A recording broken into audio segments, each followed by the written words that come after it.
Sa komedor ay bahagyang napatigil si Divina nang makita ang dating matalik na kaibigan, Lassie, aniya sa isipan, naruroon ang pag-asam na yakapin ito pero nagpipigil siya. Madam, umupo na po kayo, antag nito habang ubod tamis ng ngiti. Thank you, aniya nang makabawi, hindi niya namalayang nakatitig lang pala sa dating kaibigan. Maya-maya ay pumasok naman roon si Aling Charing ang ina ng kaibigang si Lassie. Automatikong ngumiti ito nang makita siya. Kumusta iya? Naku, ang ganda-ganda mo nga talaga sa personal no? Napapanood lang kita sa TV noon kapag pinapanood ka nitong si Mildred, masayang wika nito. Sana magustuhan mo ang mga inihanda ko, dagdag pa nito. Ngumiti siya bilang tugon, it looks so good, tiyak kong masasarap ang mga ito. Salamat po, magalang namang tugon.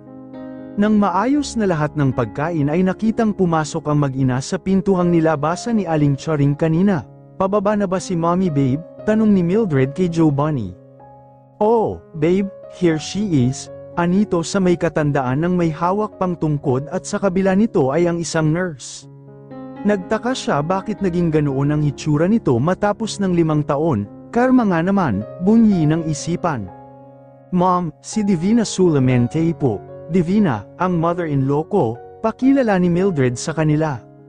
Tumayo si Divina at lumapit sa matanda at bumeso ngunit sa loob-loob ang galit rito.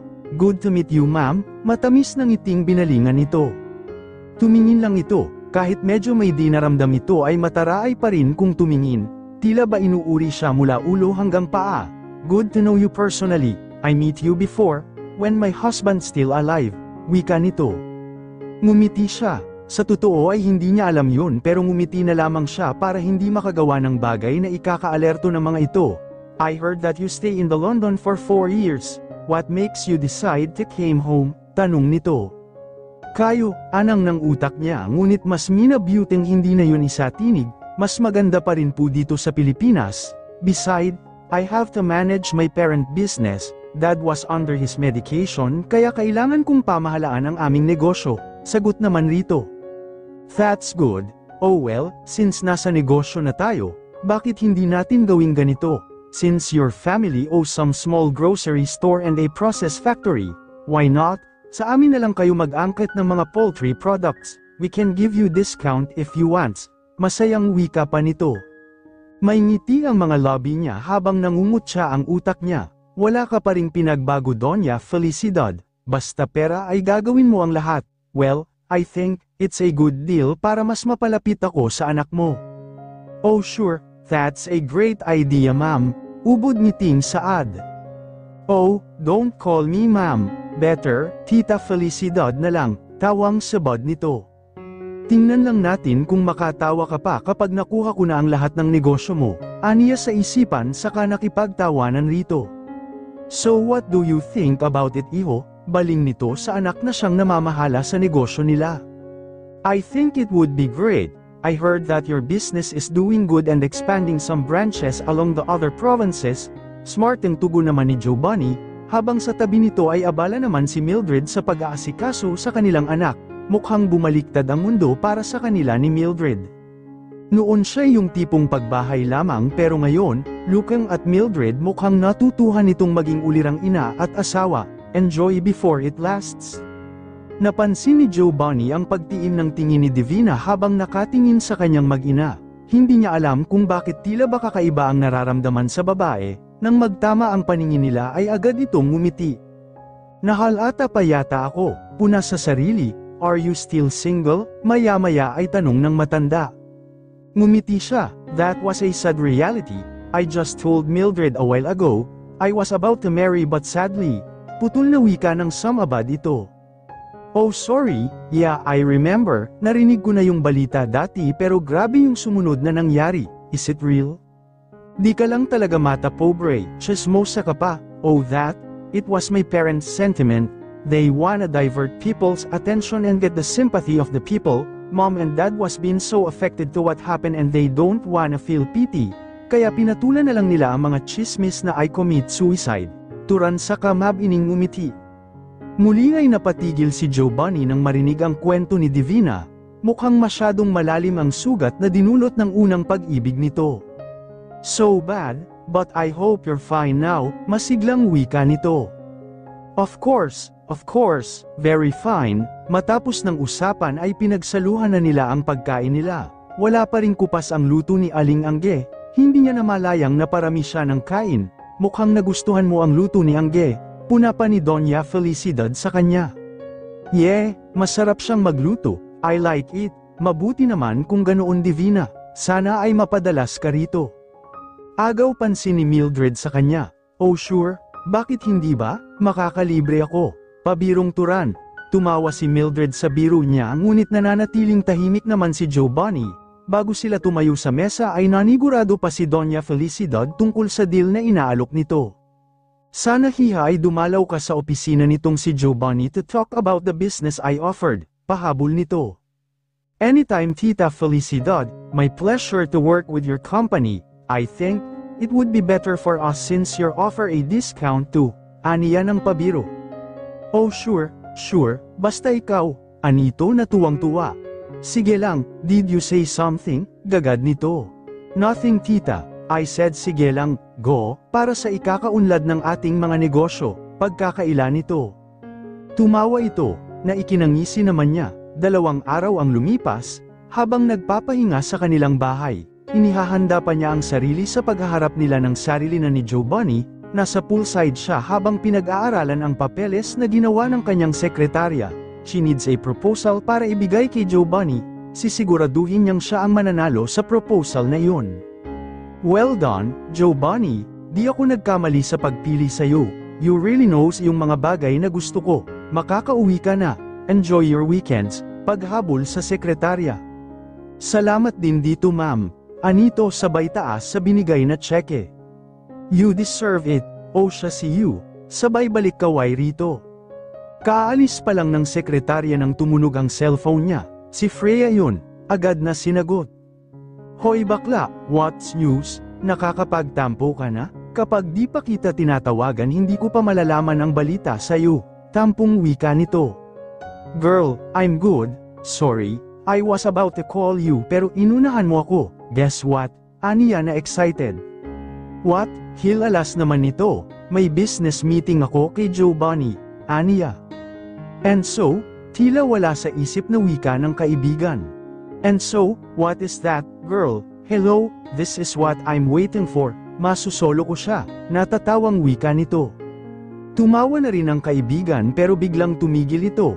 Girl, do you think it's a good idea? Baka main love ka, sabay tawa nito. Girl, hello, ako pa rin ang asawa niya. Tama lang nabawiin ko siya, aniya. Masamang babae. Tumawa lamang siya. So tell me, mahal mo pa ba? Seryoso na nitong tanong. Impokrita naman siya kung sasabihin niyang hindi, mahal niya pa rin si Giovanni at masakit para sa kanyang malamang nahuli siya ng balik, nagpakasal na ito ng tuluyan kay Mildred.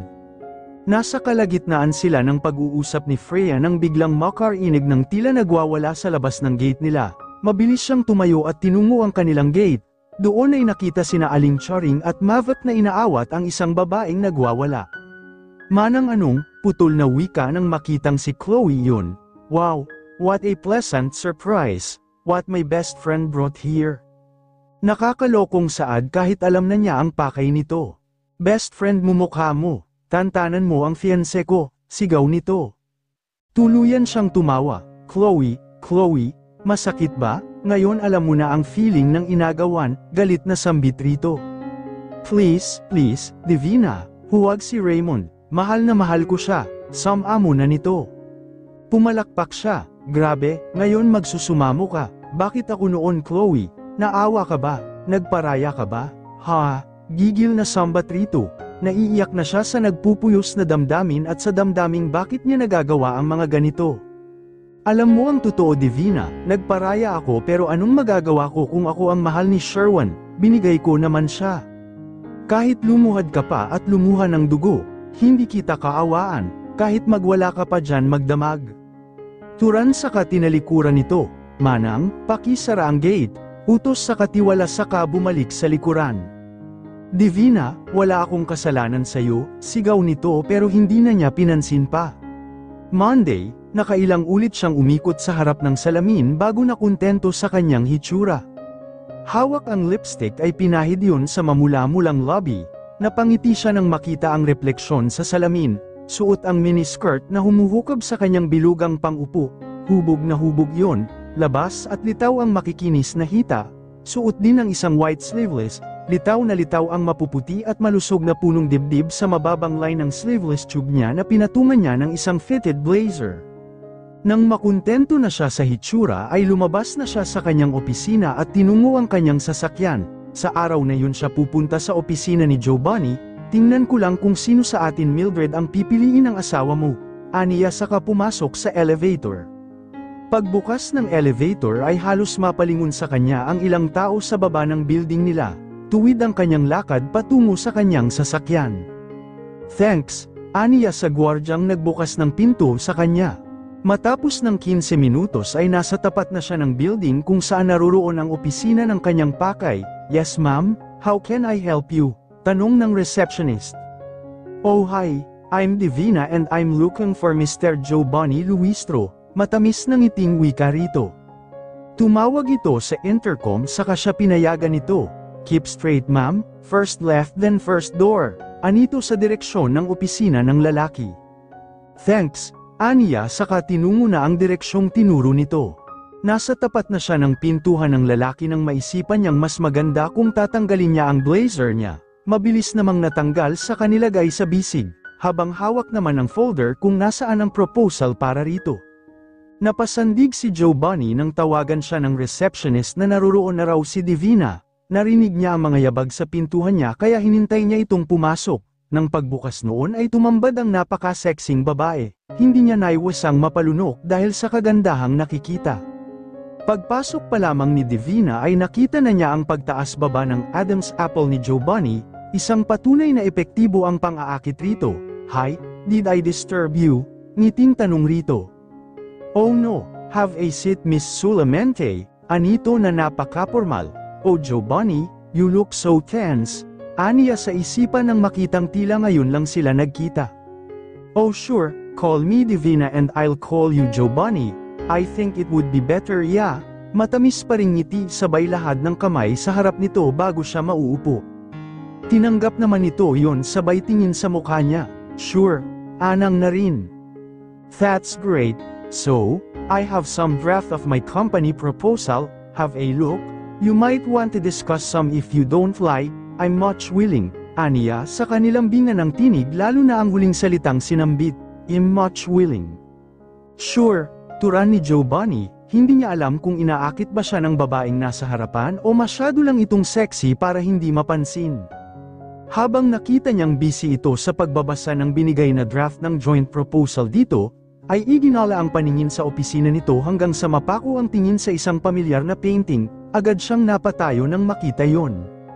Tila naglakbay ang diwa sa nakitang painting. Babe, anong ginagawa natin rito?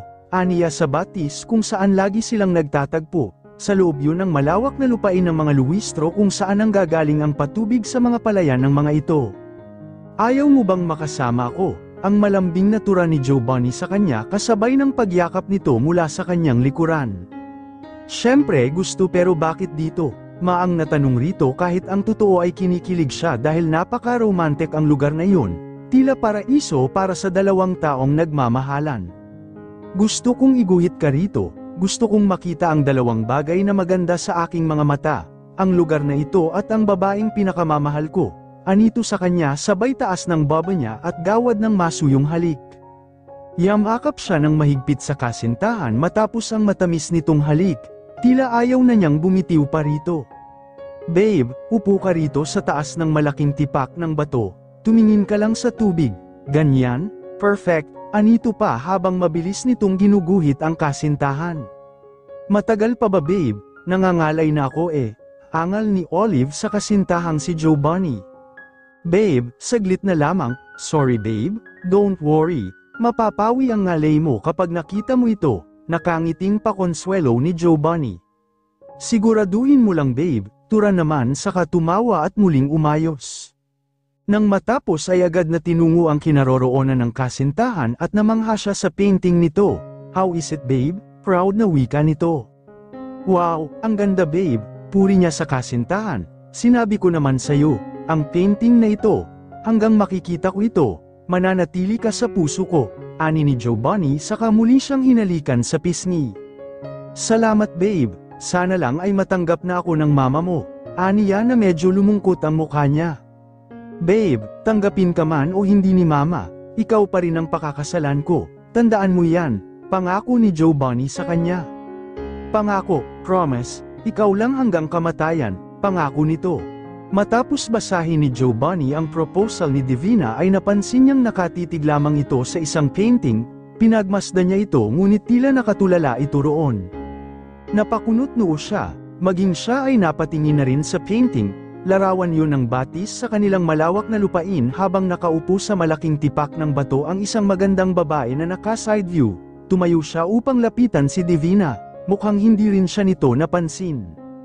Ahem, tikhim niya saka lamang ito gumalaw, oh sorry, agad nitong turan. Nabigla siya nang biglang may tumikim sa kanyang likuran, hindi niya napansing nakatitig lang pala siya sa painting. It's okay, how did you like the painting? Tanong rito. Alam mo ba kung nasaan ang babae? Tanong din imbes na sagutin ang tanong nito. Naku, wala akong maalala, nasabi sa akin ng asawa ko na ngayon lang namin nakuha ang painting na ito sa isang kaibigan, anito. I see, aniya saka naglakad, napaisip tuloy siya sa sinabing iyon ni Giovanni, muli ay napatitig siya sa mukha nito. Gwapo pa rin ito kahit 5 taon na ang nakalipas, may pilat lang ito sa may bandang kilay na nagbigay pa rito ng masculine feature sa mukha nito, maaaring ang pilat noon ay nakuha nito sa kanilang pagkakaaksidente. Ahem, muling tikhim ni Giovanni nang tila medyo apektado na siya sa paraan ng pagtitig ni Divina sa kanyang mukha. Oh sorry, paumanhin agad ni Divina, hindi mo ba ramdam? May pagtanong sa isipan niya, pati ba ang nararamdaman nito sa kanya ay tuluyan na ring nawala matapos ng trahedyang kinasangkutan nila 5 taon na ang nakararaan. Ngumiti si Giovanni nang makitang titig na titig ito sa kanyang mukha. Bilang lalaki ay masaya siya kung nagugwapuhan man ito sa kanya. Divina was sizzling hot, kurba pa lang ng katawan nito ay kaibig-ibig na. Bahagyang binundol ni Divina ang braso ni Giovanni nang bigla siyang bumaling rito. Sorry, aniya, tila may kuryenteng gumapang sa kanyang katawan nang magdikit ang kanilang mga balat.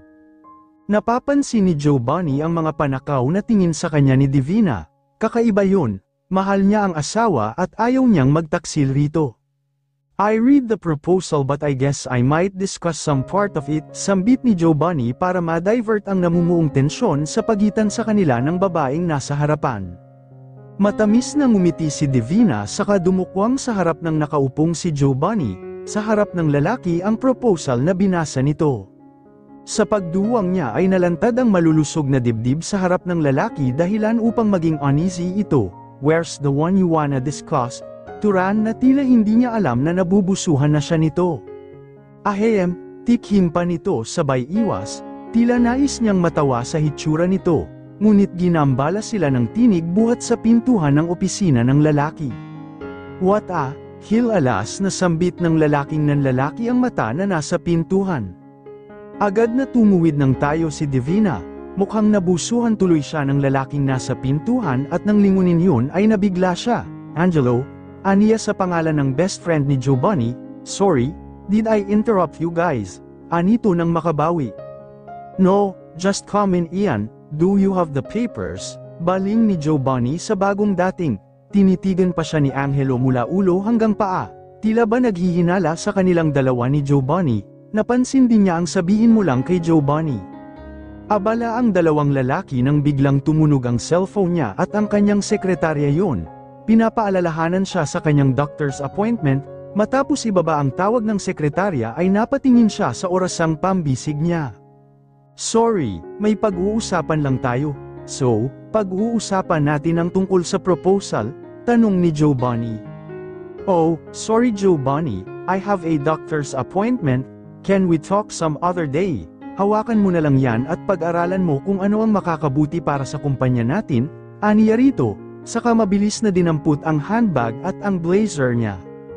Doctor's appointment, maang naulit nito, yeah, but no worries, nothing serious, aniya saka nagpaalam, bye, aniya sa dalawang lalaki na nakamasid sa kanyang paglisan.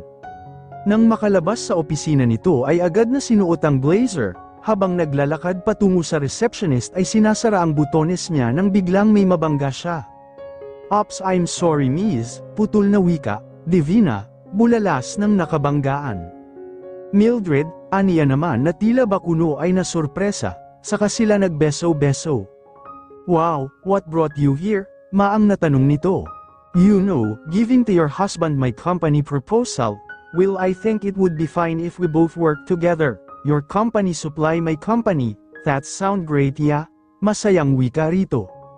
"Yes, that's true, so bakit ka nagmamadali?" Tanong pa nito.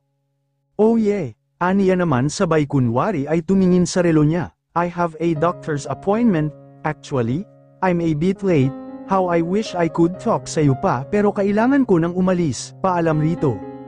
"Okay, see you, ingat ka," paalala pa nito sa kanya. Ngumiti siya ng ubod tamis sa sinabing iyon ng babae.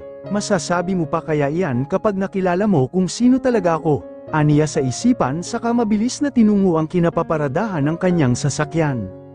Nang makaalis si Divina ay agad siyang tinapak sa balikat ni Angelo. "What the hell is that man?" gagad nito.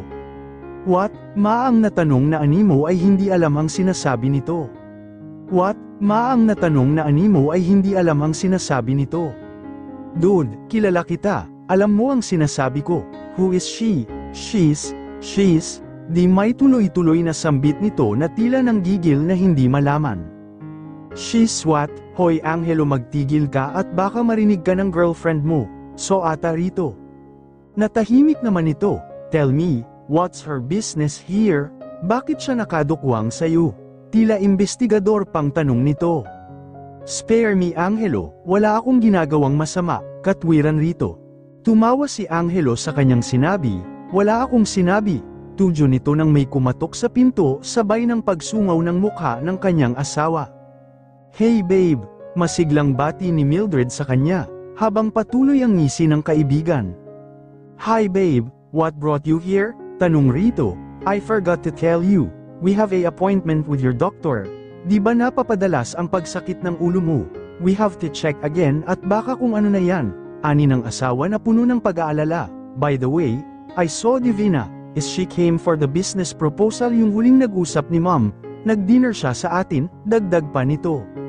"Yeah, she showed the draft of it, pinag-aaralan ko pa."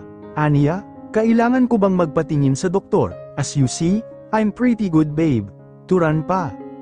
Lumapit sa kanya si Mildred at niyakap siya mula sa likuran ng kanyang upuan. "Babe, mas mabuti na yung sigurado tayo.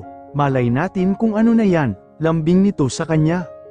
"Please," anang pa nito na tila magtatampo na kung hindi ito susundin. "Okay babe," tugon na lamang saka tumayo. Tumimas ang ngiti ni Mildred saka siya niyakap nito, niyakap na rin ang asawa. "Ahem," tikhim ni Angelo. "Guys, nandito pa ako. I think I should go." "Dude, kukunin ko na ito," wika nito saka kinuha ang pinapirmahan nitong papeles. "Let's go babe," yakag sa asawa para matapos na ang nais nitong mangyari. "According to the ultrasound, your womb was a bit traumatized. May ilang indications na masyadong nabugbog ito. Well, I can't see any bad things naman. Magkakaanak ka pa rin naman. If we gonna do some series of tests and massaging to strengthen the cramp muscles, as you can see sa lining ng uterus mo medyo makapal siya.